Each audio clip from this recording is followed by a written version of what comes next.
අපේ ආර්ථික විශාල පංගුවක් තියෙන අවිධිමත් ආර්ථිකයක්. ඇත්තට හරිම ගත්තොත් ඕනෑම ව්‍යාපාරිකයෙක් නිසි පරිදි ලියාපදිංචි විය යුතුයි. එක්කෝ ප්‍රාදේශීය ලේකම් කාර්යාලය තුල එහෙම නැත්නම් සමාගම් රෙජිස්ටර් කාර්යාලය එහෙම නැත්නම් කර්මාන්ත අමාත්‍යාංශයෙන් විවිධ ආකාර ලියාපදිංචි ක්‍රම තියෙනවා. නමුත් අපි දන්නවා ප්‍රායෝගික විශාල ප්‍රමාණයක් ඉන්නවා එවැනි ලියාපදිංචි නොවුණු. දැන් අපි ලියාපදිංචි වුණායට අපි ප්‍රෝග්‍රෑම් එක හදලා තියෙනවා. අපිට ප්‍රශ්නේ තියෙන්නේ ලියාපදිංචි නොවුණු ව්‍යාපාරිකයන් මොකද කරන්නේ? ඒතර ඒක මැනගන්නේ කොහොමද? දැන් මම දන්නවා රෝම වැලිසෑයාවට මල් විකුණන කට්ටිය. ඒතර ඒගොල්ලන්ගේ ඔක්කොම මේ අට් ටික ගලවගෙන යනවා. එහෙම නැත්නම් අපි බැලුවොත් ඔය පාරායිනේ පළතුරු වෙලවඩු විකුණන. ඒගොල්ලන් හට් එක ගලවගෙන ගිහින්. හැබැයි ඒගොල්ලෝ කොතනකවත් රෙජිස්ටර් වෙලා නැහැ. හැබැයි ඒගොල්ලෝ එතනින් තමයි තමන්ගේ මූලික ජීවිකාව පවත්වාගෙන ගියේ. නේද?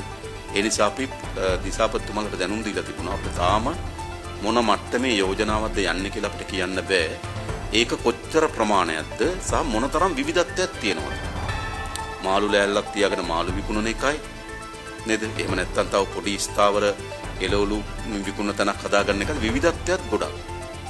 ඒ නිසා අපි දිසාපතිතුමාලට දැනුම් දීලා තියෙනවා අපිට අක්‍රමවත් අවිධිමත් ව්‍යාපාරික ක්ෂේත්‍රයේ නියුතුණු අයගේ වාර්තා ටික එවන්න කියලා. මොන මට්ටමේ අයද මොන වගේ අයද කියලා. අන්න ඒවා ආපුවම අපිට අපි හිතනවා ආධාරයක් ලබා දී යුතුමයි.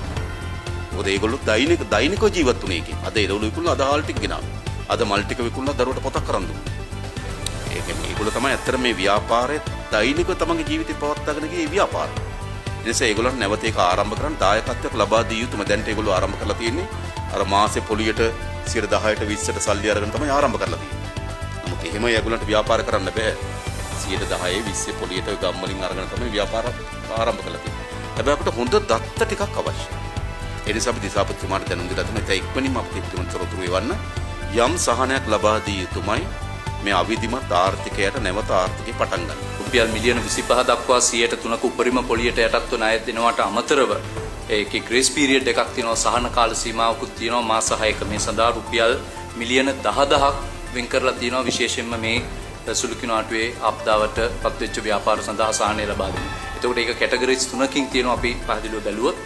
ශුද්‍ර ව්‍යාපාර සඳහා 2,50,000 දක්වා, සුළු පරිමාණ ව්‍යවසායන් සඳහා රුපියල් මිලියන 10 දක්වා, මහා පරිමාණ මධ්‍ය සහ මහා පරිමාණ ව්‍යාපාරිකයන් සඳහා මිලියන 25ක් දක්වා 3%යි උපරිම පොලිය. ඒ 3% පොලියත් බැංකුව විසින් තමන්ගේ ඇඩ්මිනිස්ට්‍රේටිව් කොස්ට් එක කවර් කරගන්න තමයි 3% උපරිම සීලින් එක දාලා තියෙන්නේ.